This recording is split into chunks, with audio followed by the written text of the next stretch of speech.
It rises without warning.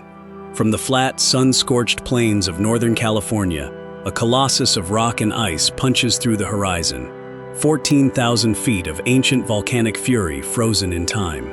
Mount Shasta stands alone, draped in glaciers that catch the light like shattered mirrors. Dense forests blanket its lower slopes before surrendering to barren scree and permanent snowfields above. On clear days, this stratovolcano dominates the view from more than 100 miles away, a solitary white sentinel that has watched over this land for millennia. But beneath that serene, snow-capped surface lies something far stranger than geology alone can explain. Mysteries that have haunted this mountain for generations. If you are new here, this is America's Ancient Discoveries, where we uncover the forgotten mysteries buried beneath this continent. Subscribe so you never miss one. To understand what makes Mount Shasta so deeply unusual, one must first understand the mountain itself, not the myths, not the legends, but the raw geological reality. Mount Shasta is the second highest peak in the entire Cascade Range, surpassed only by Mount Rainier in Washington state. It is a stratovolcano built over hundreds of thousands of years through successive eruptions that layered lava, ash, and pyroclastic debris into a massive cone. The United States Geological Survey classifies it as a potentially active volcano, one that has erupted at least once every 600 to 800 years over the past 10,000 years, most recently roughly 1,250 years ago. What makes Shasta particularly remarkable among Cascade volcanoes is its sheer mass. The mountain occupies a base area of approximately 124 square miles, making it one of the most voluminous stratovolcanoes in the entire range. Its subsidiary peak, Shastina, rises on the western flank, a volcano within a volcano, itself large enough that it would be a significant peak anywhere else. 7 named glaciers cling to Shasta's upper elevations. Whitney Glacier, the largest in California, flows down the north face in a frozen river of compressed ice and ancient snow.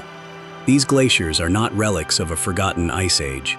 They are active, moving bodies of ice, studied by glaciologists who monitor their advance and retreat as indicators of broader climate patterns.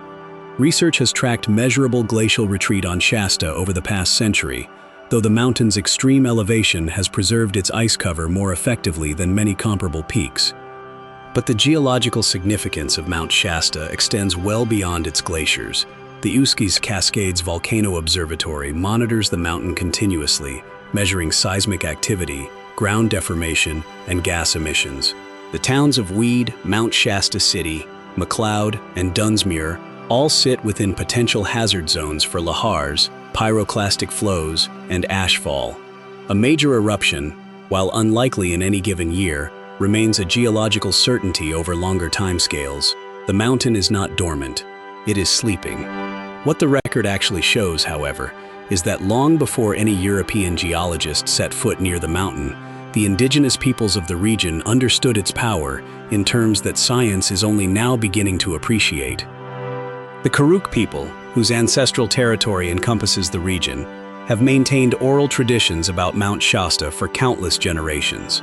To the Karuk, the mountain is not merely a geological feature, it is a living, sacred entity, a place of immense spiritual power that commands deep reverence and respect. The Shasta people, for whom the mountain is named, hold similar traditions of the peak as a place of creation and spiritual origin. The Wintu, whose homeland lies along the Sacramento River drainage south and east of the mountain, regard it as the center of the world, a place from which life itself emerged. Among the most significant indigenous traditions associated with the mountain is the story of Skell, the spirit chief who, according to Klamath and Modoc accounts, dwelt upon the summit. Skell engaged in an epic conflict with Lau, who resided at what is now Crater Lake in Oregon, hurling fire, rock, and darkness across the sky. Modern geologists have interpreted this as a remarkably accurate oral record of actual volcanic events. Research published in geological journals has noted the striking correspondence between these indigenous accounts and the dated eruption records of both Mount Shasta and Mount Mazama, the volcano whose collapse created Crater Lake roughly 7,700 years ago. What this means is extraordinary. These oral traditions are not mere folklore. They are, according to researchers who have studied them, among the oldest continuously transmitted eyewitness accounts of geological events anywhere on Earth. The Modoc and Klamath peoples preserved, through generations of careful retelling, accurate descriptions of volcanic eruptions that occurred thousands of years before the invention of writing in the Western world. Their knowledge of the mountain's nature, that it was a place of immense, dangerous, transformative power, was not superstition. It was observation, refined and transmitted through a cultural framework that deserves to be understood on its own terms. And yet, this ancient, legitimate knowledge would eventually be overshadowed by something far more sensational. What researchers actually found when they traced the origins of the most famous Mount Shasta legend leads not to the mountain itself, but to a book. In 1894, a young man named Frederick Spencer Oliver published a novel titled A Dweller on Two Planets, claiming the text had been dictated to him through automatic writing by a spirit named Philos the Tibetan. The book described an advanced ancient civilization called the Lemurians, beings of extraordinary sophistication who had survived the destruction of their lost continent by retreating into tunnels beneath Mount Shasta. Oliver never presented verifiable evidence for the existence of Lemurians. Nevertheless, the book planted a seed in the popular imagination that would grow into one of the most persistent alternative history claims in North America. The idea that an advanced lost civilization lived inside Mount Shasta took root not because of evidence, but because the mountain's sheer physical grandeur and isolation made it easy to believe. The legend escalated dramatically in the 1930s. In 1930, a man named Guy Warren Ballard claimed to have encountered a figure called Saint Germain on the slopes of Mount Shasta. According to Ballard's account, published under the pen name Godfrey Ray King in the book Unveiled Mysteries, Saint Germain was an ascended master who revealed to Ballard the secrets of a hidden spiritual reality. Ballard went on to found the I Am activity, a metaphysical movement that at its peak attracted hundreds of thousands of followers across the United States.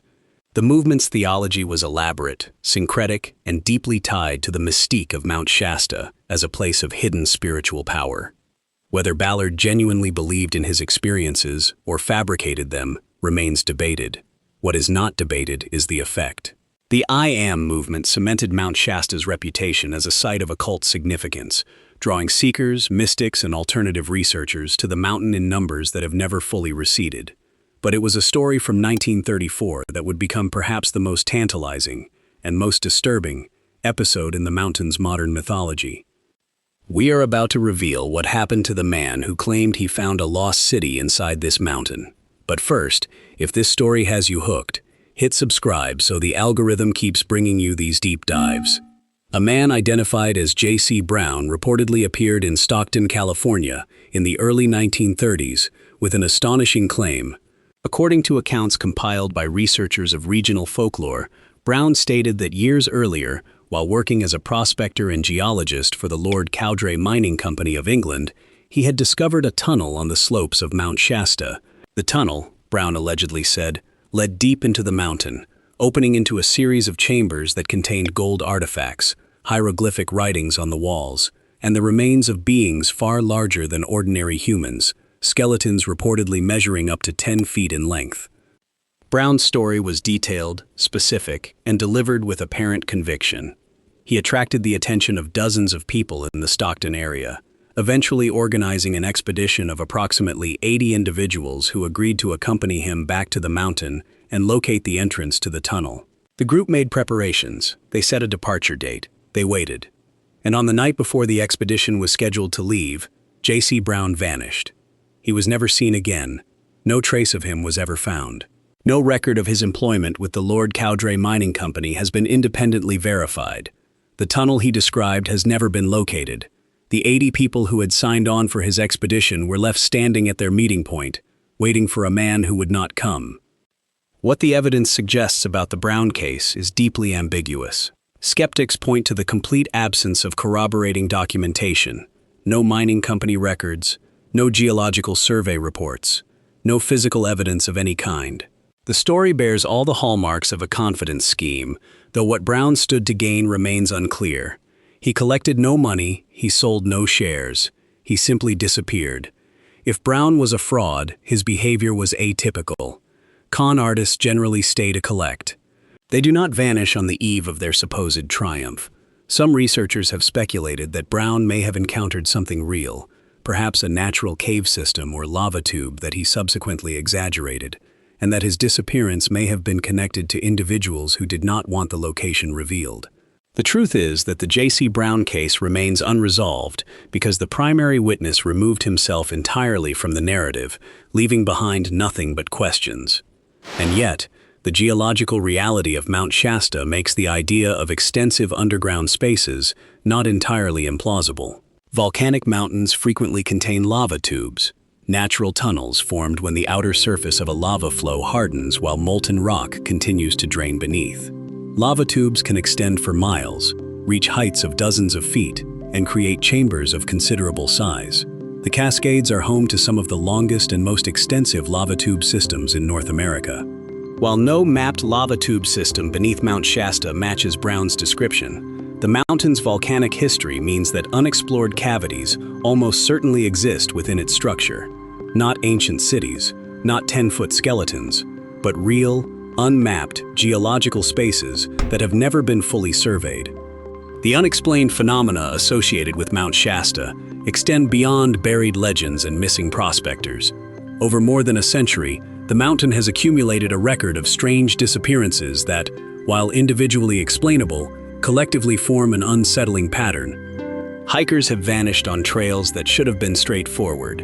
Experienced mountaineers have failed to return from well-established routes. In some cases, extensive search and rescue operations have recovered no trace whatsoever. Not a pack, not a boot, not a scrap of clothing. The mountain's terrain offers plausible explanations for many of these cases. Deep crevasses in the glaciers, hidden rock falls, sudden whiteout conditions at high elevation, and the sheer remoteness of the upper slopes all create genuine lethal hazards. People die on mountains.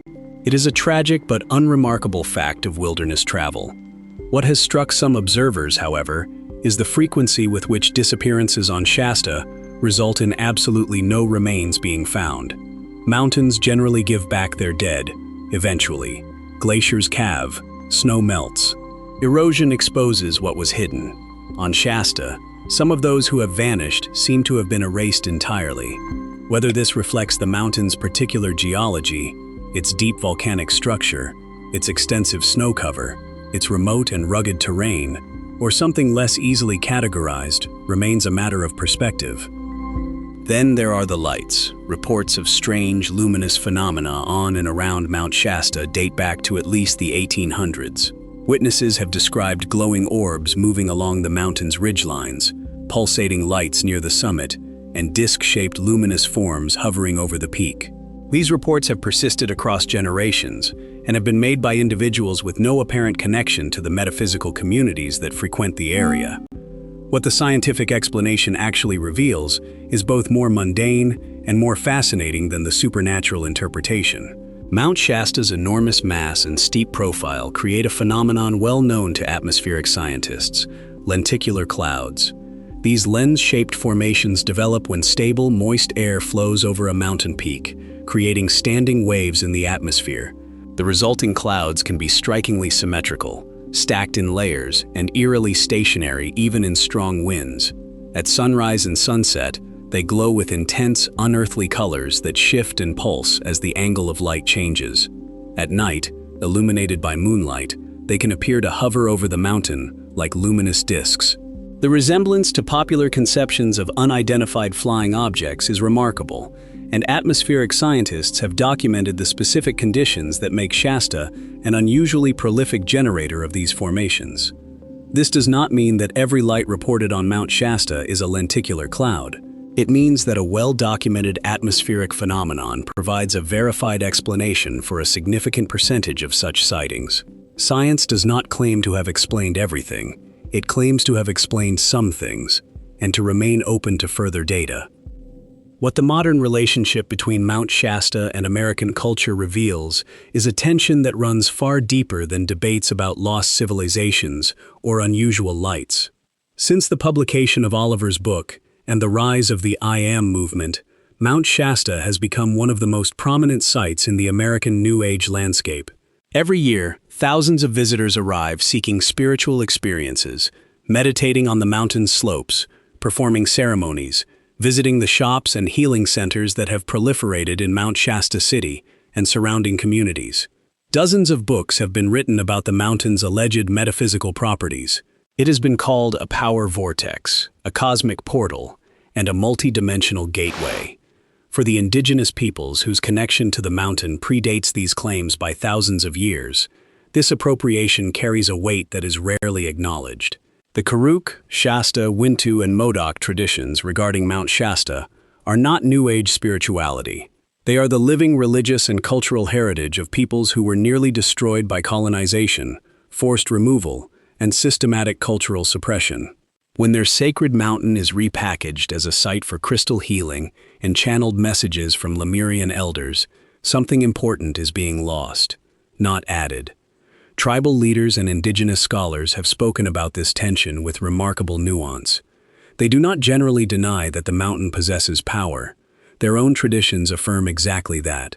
What they object to is the erasure of their specific, ancient, earned relationship with that power. A relationship built over millennia of habitation, observation, ceremony, and transmission, in favor of invented traditions that have no roots in the land, no accountability to its original peoples, and no understanding of the protocols that govern appropriate interaction with a sacred place. This is not merely a cultural dispute.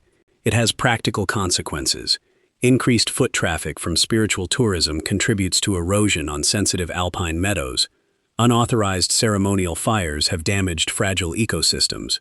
The commercialization of the mountain's mythology has, according to some tribal representatives, made it more difficult for indigenous peoples to practice their own ceremonies in spaces that were theirs long before any European arrived on the continent. And yet, the mountain endures. It has endured eruptions that reshape the landscape. It has endured glacial advances and retreats across thousands of years. It has endured being claimed, renamed, appropriated, and mythologized by wave after wave of newcomers. Beneath all the layers of legend, the geological reality persists. A massive, potentially active stratovolcano, monitored by scientists, studied by researchers, and largely indifferent to the stories that humans tell about it. Modern scientific work on Mount Shasta continues to produce significant findings. Ecological studies have documented species adapted to its unique combination of elevation, volcanic soil, and microclimate. Geological surveys continue to refine the eruption history and improve hazard assessments. In 2009, a comprehensive USGS assessment reaffirmed Mount Shasta's classification as a very high-threat volcano, ranking it among the most dangerous peaks in the Cascade Range. The mountain is also a critical watershed. Snowmelt and glacial runoff from Shasta feed the headwaters of the Sacramento River, California's largest river system and a vital water source for millions of people. The springs that emerge from the mountain's base produce some of the purest, most mineral-rich water in the state, water that has been filtered through volcanic rock for decades before emerging at the surface. The town of Mount Shasta City draws its municipal water supply from these springs, and the ecological health of the mountain's snowpack and glaciers has direct consequences for water availability across a vast region. What all of this amounts to, the geology, the indigenous sacred traditions, the legends of lost civilizations, the scientific research, the strange disappearances, the atmospheric phenomena, the cultural tensions, is a portrait of a place that resists simple categorization. Mount Shasta is not one thing. It is many things simultaneously, and the attempt to reduce it to any single narrative, whether that narrative is purely scientific, purely spiritual, or purely sensational, inevitably loses something essential. The indigenous peoples understood this perhaps better than anyone. Their traditions did not separate the mountain's physical power from its spiritual significance. The fire that erupted from its summit was both a geological event and a spiritual one. The snow that covered its slopes was both frozen water and a manifestation of sacred energy. The mountain was dangerous and holy, terrifying and beautiful, a source of life and a bringer of destruction. These were not contradictions.